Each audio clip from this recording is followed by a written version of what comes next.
I've done like zero maintenance to this tank for over a month, other than some quick water changes. It's kind of gotten overgrown.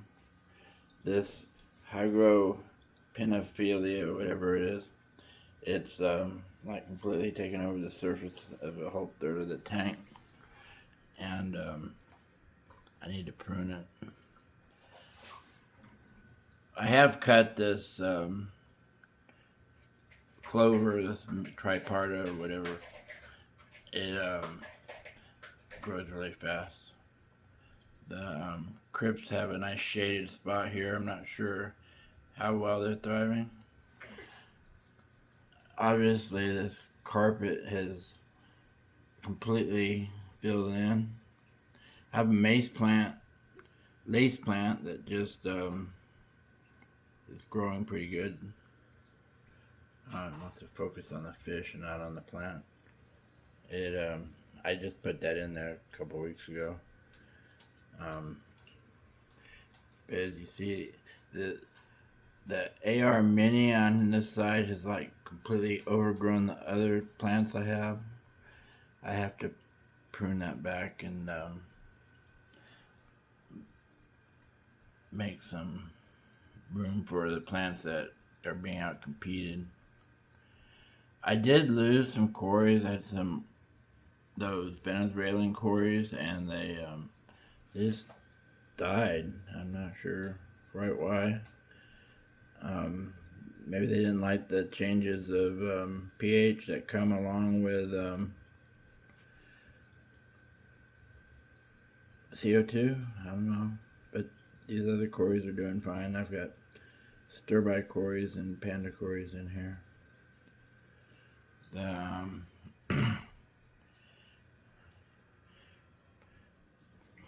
But I'm amazed that I have had to do little to no maintenance on this tank whatsoever, even though it has like 110 part the substrate.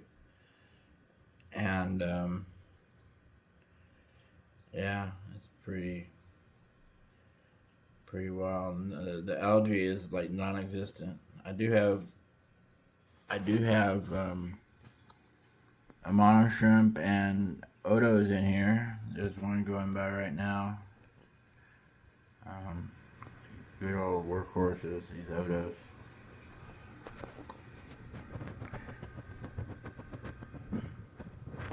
Let's see. This shrimp doing his thing.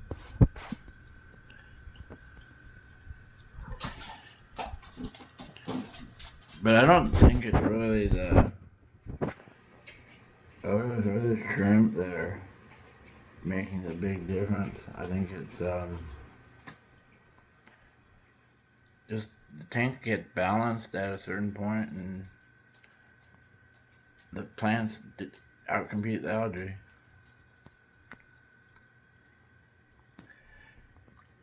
These I was worried about these Bucephalandra that are hooked to this driftwood because they're under a bright light, and literally all the leaves that were there originally like died, and it grew new leaves that are thriving on here. Some of them are back here way in shadow. You can't even see them. They seem to be doing okay too. It's a very versatile plant. I had guppies in my other tank, and they all died one by one over the course of 6 months. I don't know. There's one of them that's survived that moved over here. I mean, his little rainbow fish are cute as hell.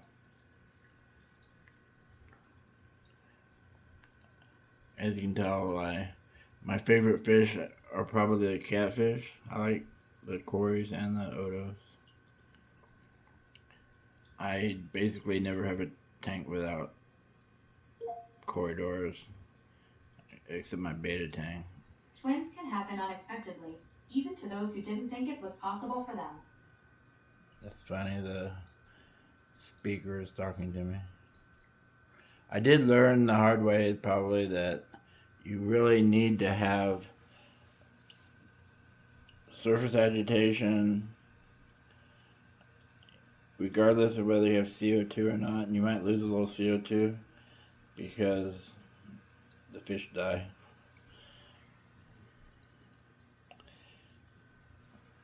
This fan is a miracle worker. It keeps the tank several degrees below the room. It's not so big now that it's starting to get into fall time.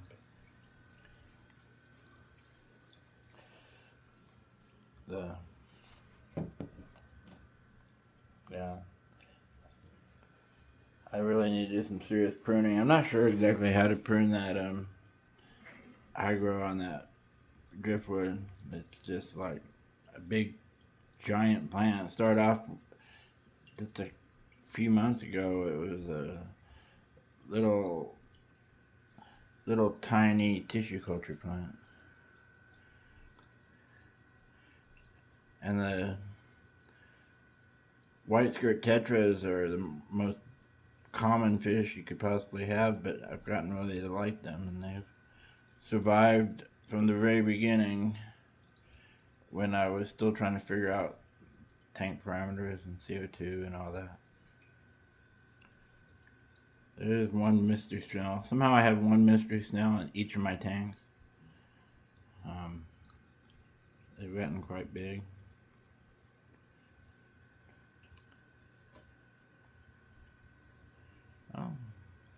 I'm gonna look at that. I'm experimenting with growing plants out at the top of my filter.